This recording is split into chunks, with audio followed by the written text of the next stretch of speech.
The shriek cut through the afternoon's quiet like a shard of broken glass. I remember the sound.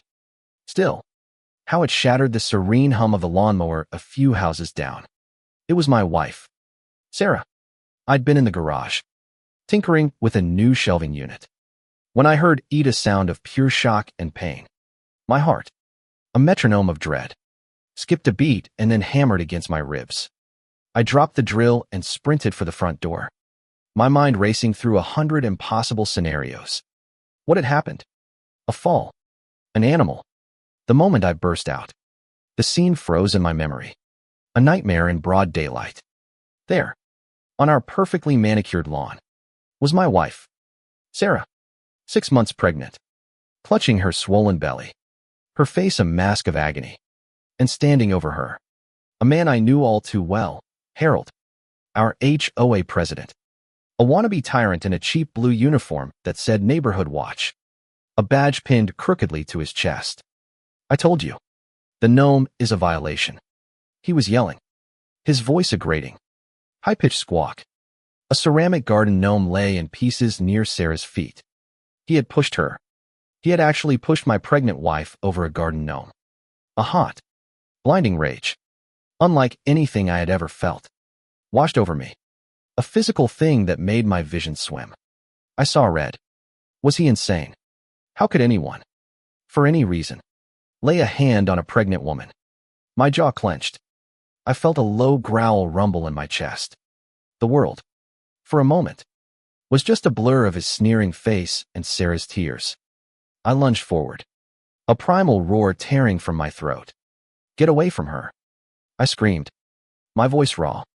Harold, a man who had never faced a real confrontation in his life, flinched, his eyes wide with a fleeting fear that quickly morphed back into smug indignation. This is an HOA matter. You're in violation, he sputtered, taking a clumsy step back. But he wasn't looking at me. He was looking at Sarah, still on the ground, her head bowed.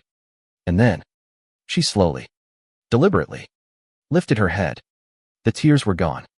They were replaced by a gaze of cold, hard steel, the kind of look I'd seen her use on a hardened criminal. My rage simmered down just enough to notice the shift. The air, which had been thick with my fury and Harold's pathetic bluster, suddenly thinned. A palpable, almost electric silence fell. Harold, still puffed up with his imagined authority, started to speak again, but Sarah cut him off with a single, sharp word. Harold, she said, her voice low and steady, not a tremor of pain in it. You have just assaulted a law enforcement officer. The words hung in the air, a bell tolling a death knell for his charade. Harold's face, a second ago flushed with self-importance, went ghostly white. His jaw dropped. A comical sight. He looked at me, then back at Sarah, then down at his ridiculous uniform. W.H. what? Don't be ridiculous. I'm the authority here, he stammered. But the conviction was gone. Sarah pushed herself up, with my help, her movements now precise and controlled. She brushed the dirt from her jeans. A slow, methodical action. The moment she stood, the dynamic of the scene changed completely. She wasn't a victim anymore. She was a figure of authority. I think you'll find that's not the case, she said, her voice now carrying the weight of her office. You're under arrest for assault and battery, and impersonating an officer. Her gaze locked onto his. A predator's stare. A flicker of genuine panic crossed Harold's face. A desperate plea for this to be a joke. But I wasn't laughing. He tried to turn and run. A pathetic, clumsy dash. But Sarah's hand shot out, grabbing the back of his collar with a strength that belied her pregnancy. The force was enough to make him stumble, a yelp of surprise escaping his lips. You're not going anywhere, Harold, she said, pulling a cell phone from her pocket. She dialed a number, her thumb moving with practiced ease. This is Sheriff Wilson. I have an assault suspect in custody at my residence. He's also impersonating an officer. Send a patrol car immediately. The name, Sheriff Wilson, hit Harold like a physical blow. The smug facade shattered completely, revealing the sniveling coward underneath. His face went from white to a sickly green. His eyes darted around, searching for an escape that wasn't there.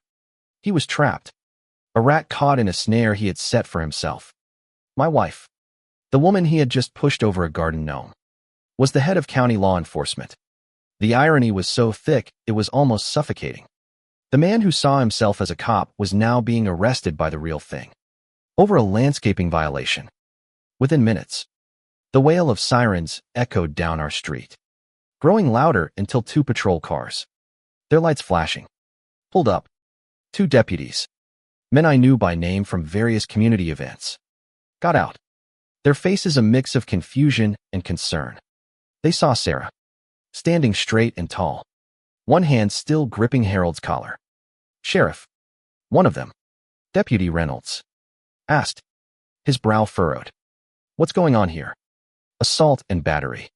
Reynolds, Sarah said calmly, her tone all business. This man pushed me over a ceramic garden gnome.